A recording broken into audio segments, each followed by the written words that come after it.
Hi, this is Tisch Aitken, and it's November 3rd, 2023. Saturn stations direct on November 4th at 3:03 a.m. Eastern Daylight Time. We feel the buildup 5 days before and 5 days after.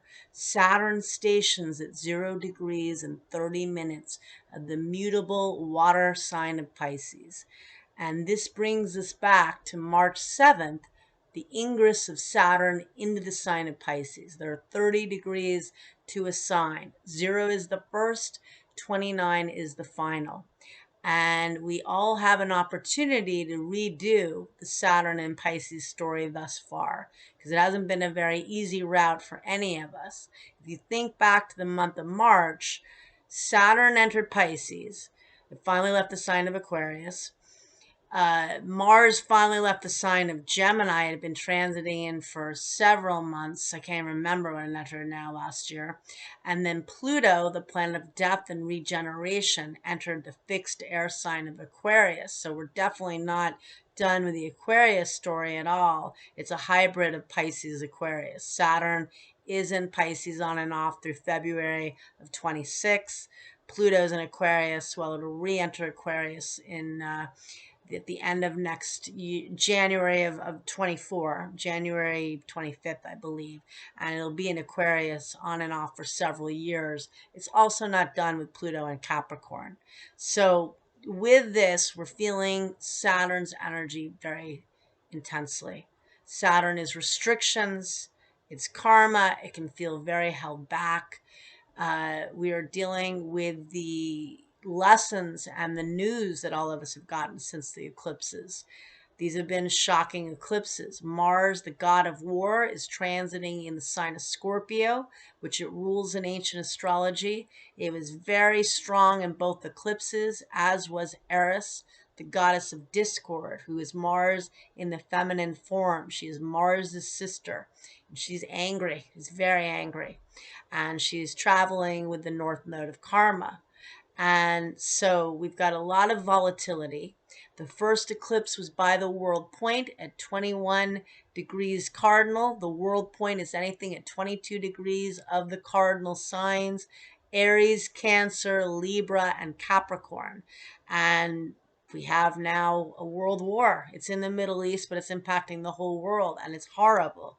And it sets off the legendary Saturn-Pluto conjunction from January 12th of 2020 in the sign of Capricorn, when that occurred in January of 2020. Big governments and people in leadership and corporations and structures in our world. And again, we are not done with the Pluto and Capricorn story until the middle of November of next year. It's going to re-enter the late degrees of Capricorn later in 24. So we are still dealing with a lot. And then this last eclipse on October 28th was at 5 degrees of the fixed Earth sign of Taurus. And that ends the Taurus Scorpio eclipses.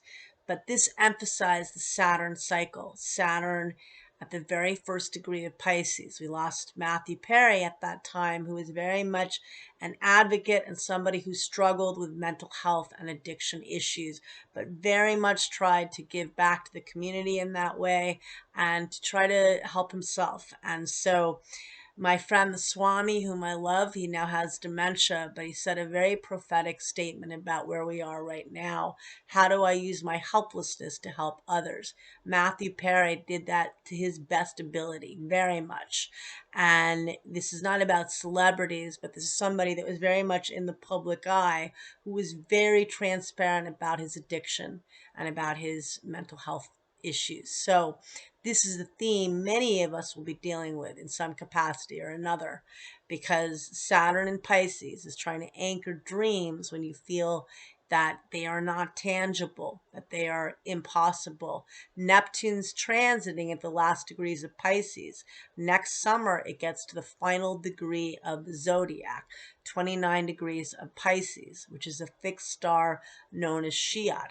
That is a fixed star that, among other things, is connected with self-undoing. It also can be connected very much with healers and spiritual people. I find a lot of people have that in their charts that are very spiritually driven, but it also has a challenging component.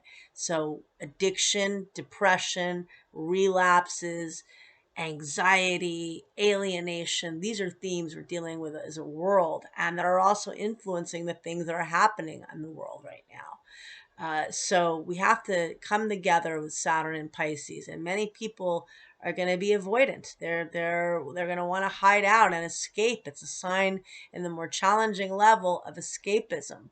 But you do have an opportunity to redo the story that you commenced on March 7th when Saturn entered Pisces. And so if it hasn't been easy so far, maybe more prayer, more meditation, walking in nature, singing, chanting, attending concerts, whatever it is for you, watching films, making a vision board, doing something to elevate. And I think with community, and that's where the Aquarian part comes in. So when Pluto re-enters Aquarius, but in any way you can do it with others or on your own. It's such tough times.